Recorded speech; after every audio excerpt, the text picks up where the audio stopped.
couple of things have become apparent during this pandemic as it pertains to college football. First, the players have undeniable value to the industry as a whole, and the other, something that people knew but has really had a spotlight put on it. College football largely operates in silos. Pleased to be joined by my colleagues Kirk Herbstreit, Rod Gilmore, and Booger McFarland, and also with us is Oliver Luck. Oliver has extensive experience as the athletic director at West Virginia, also an executive with the NCAA and in professional sports. So because these conferences have not acted in a unified fashion, many have called for a commissioner of college football. Oliver, what would be the benefit of having a commissioner to college football if there is one? Well, I think the real focus ought to be on not necessarily an individual, but a unified voice, a voice that really encompasses all of college football. Think of the Joint Chiefs of Staff. There's one message that comes out, and that's, I think, the challenge we've seen this past, 4 or 5 months with the pandemic is, the sort of disoriented, uncoordinated approach that has been taken. And I think the American public expects from a great institution like college football that there is a unified voice. Hey, Oliver, it's Kirk. Appreciate you joining us. I'd love to ask you a question about the possibility of the Power Five breaking away from the NCAA. If not now, maybe never. So much has happened during this pandemic. A lot of people feel that the NCAA and some of the rules and the way things are set up for the athletes are outdated, need to be modernized as far as today with the dollars that are being brought into the system. What are your thoughts on the possibility of 3 years, 4 years, 5 years from now that not just the Power Five, maybe all of the FBS breaking off and doing their own thing? Hey, Kirk. Well, my thought is that my crystal ball is cloudy like everybody else's. I've always thought that, the breaking away talk was sort of silly chatter. But it's picked up a little bit of momentum, I think, because of this pandemic. And I think the pandemic has revealed all of the inadequacies and the fault lines that exist within college sports. Clearly, the Power Five schools, or let's call it the top 70 schools, 75 around the country in terms of football, they are really sort of a league unto themselves in terms of how they operate. The financials that are involved with putting on those games, and just the sort of power that they have. So I'm not sure it's completely unrealistic to think that there are folks looking at the possibility of doing that. But keep in mind, if they did break away in some form or fashion, they would still require some sort of a governing body. And that's sort of the challenge, right? How do you create that governing body that can be much more nimble, can sort of realize the power and the viability of those programs and provide those sort of resources that it needs? But as we all know, right, everybody's competitive, whether on this call or within the broad strokes of college football. You're going to need a group that is willing to sort of take on the responsibility of managing and orchestrating, and setting the rules, putting the rules in place and enforcing those rules, not unlike what the NCAA does. Oliver, I think you're right to describe silos as being the situation, but I think they view amateurism differently in these conferences. And if it's one thing I'm fairly certain of, it's that amateurism is going to die in the not too distant future. It's been getting hit for years. We've seen it with the court cases, the antitrust cases that the NCAA and the conferences have lost. We've seen it with state legislatures taking shots at them with the name, image, and likeness, and that's coming to pass. We also see it with Congress making moves. Senator Cory Booker has said that he's going to come forth with legislation to allow players to share in the revenue. And the most important thing is that players have found their voice here in 2020 amidst all of this social uprising, and they have recognized and they've pointed out the social and systemic racism in college athletics, and they want to address that, and they want to share the pie. I think as we go forward, we're going to see amateurism viewed completely differently than it is right now. It's been hanging on for a while, but the shots, I think, are becoming too big for it to continue. I think that's Rod, and I think the amateurism. I'm sorry. Go ahead. I was just going to go say. Go ahead, Booger. Jump in there, Booger.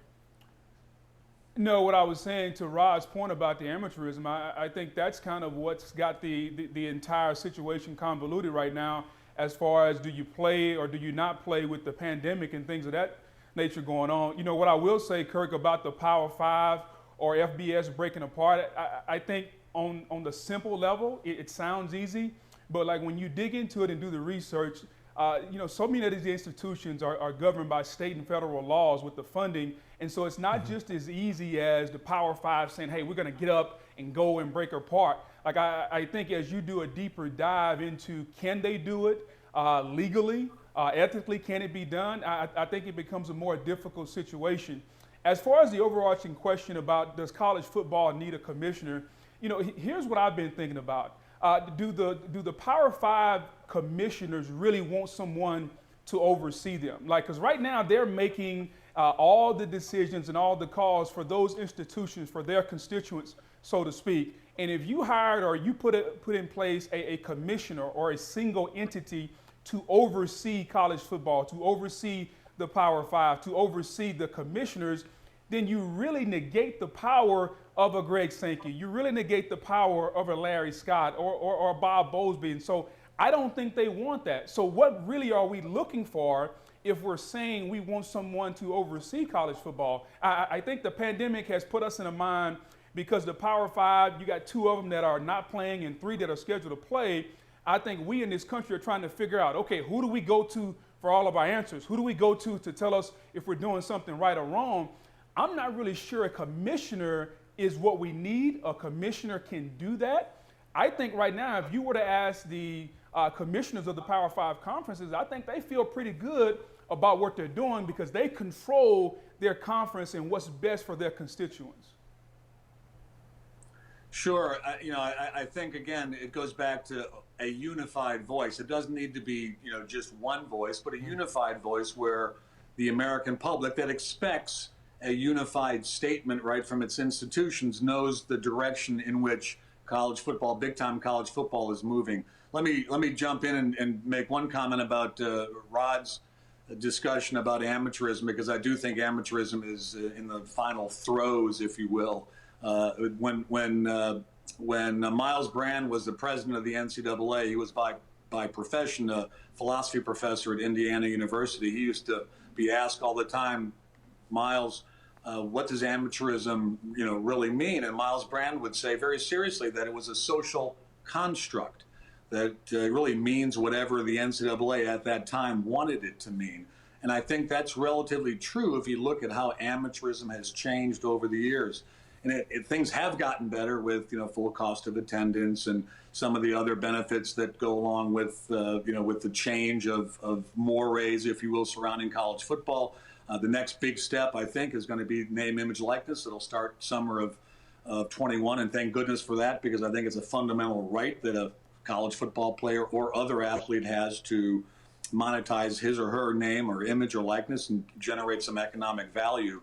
So I do think that a lot of the stress has been because of the system and the fact that the system hasn't changed. I would argue that what the NCAA really needs more than anything is to have a system in place that really has shared governance with the college athletes, serious, sincere, legitimate shared governance with those college athletes, so that the impetus for change doesn't have to come from without. It doesn't have to come from a state legislature like Florida's or California's that have passed NIL laws, or it doesn't have to come from the feds, it doesn't have to come from the court system. Those historically have been, the places where the impetus for change has come, but it needs to come from within. And like every good institution, it needs to be able to change and modify and adapt from within. That seems to me to be the key. And so that, that ability to kind of take that institution that Americans love, that has so much great value, so much fan avidity, to be able to change from within and be much more modern, I think really is the key. And that's what I would expect, that we need coming out of this very challenging time period. That's been one of the criticisms of the NCAA, is that it's not nimble. Turning it is like changing and like moving a battleship. It does so very slowly. And the name, image, and likeness piece, I think, is really important because I think it is fair to point out that while we talk about unity and whether it's a group or a commissioner or whatever, first of all, with the commissioner, name the last person that gave up any power willingly when you have to go back to George Washington or something. The other thing is that with these conferences operating in these so-called silos, that has been a large part of the reason why college football has been so financially successful over the last 35 years. So, Rod, if you're going to have what does the model need to look like if the collegiate model needs to evolve? Well, we believe in capitalism and free enterprise, and that's been afforded everyone except for college athletes, and particularly football and basketball players. Look, you can create that model if you follow the Olympic model, whatever you want to do, but what we're going to see is a rise of players being involved, trying to create the partnership that Oliver talked about. And to the extent that they do, they will not create a union. They can't create a union. They can have an association or something. There's some legal obstacles, but they want to be in a position to negotiate a share of revenues and to have the freedom to use their name, image, and likeness without the kinds of restrictions that the NCAA is talking about putting on them. So many athletic directors have said to me, hey, look, if I've got a sporting good deal with Nike or so, I don't want a player to have one with that. That'll compete against me. But you have no right to be free of competition. At least we don't believe in that. So we will see players have that. We just need to see what form it takes. I think the Olympic model works perfectly fine, and what percentage of revenues gets set up for players, or as we've heard the Pac-12 players talk about, some portion of a small amount of revenues to go towards social issues, which has been a big issue in 2020 for a lot of players. You know, Ron, I'm going to have to really sit down with you or somebody that can coach me up here to understand how this would lay out. You know, and I understand it needs to change. I understand that the amount of money that's coming into the system in 2020 versus the amount of money coming in when you played or I played or Oliver played, or it's a different galaxy. And so we all have to understand that.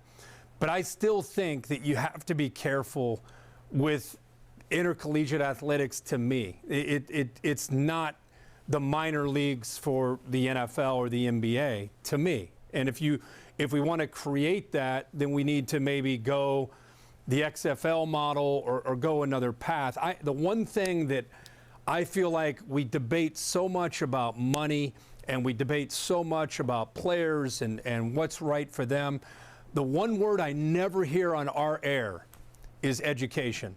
I never hear anybody talk about the importance of getting an education. Often I hear that, and it's almost like it's whatever, who cares about education? And yet, when I look around at opportunities, such as you're saying, for African Americans, and just this past week, Merton Hanks got an opportunity at the Pac-12, which was outstanding, coming out of Iowa, and he's worked through the ranks and got that opportunity. Jason Wright became the president of the Washington football team. I think that's outstanding. But they got their degrees, and they worked, and they've continued to prosper in so many different areas. So I wish, while we work so hard to get name, image, and likeness and money, that we really worked hard at the grassroots level to teach men that are coming into these programs, guys, it's not just lip service. This is a game changer in your life. No matter if you play in the NFL or you don't, you've got to get your degree. And I just feel like that just gets tossed aside as if it's irrelevant. And I think that needs to change. You know, Kirk, I think you're right. And I think when you and I played, we got that same speech, man. It was about you're a student athlete, go to class. If football doesn't work out, you can always get that degree. But Kirk, here's what's happened over the years. These young athletes, they've watched guys that have gone on to the NFL and they've made a lot of money. And they realize that the way they can do that is going through the college farm system. And we don't like to look at it as that. But we just had a conversation earlier about amateurism, that amateurism is almost dead. So I think it's up to us as analysts, as men who are supporting college football.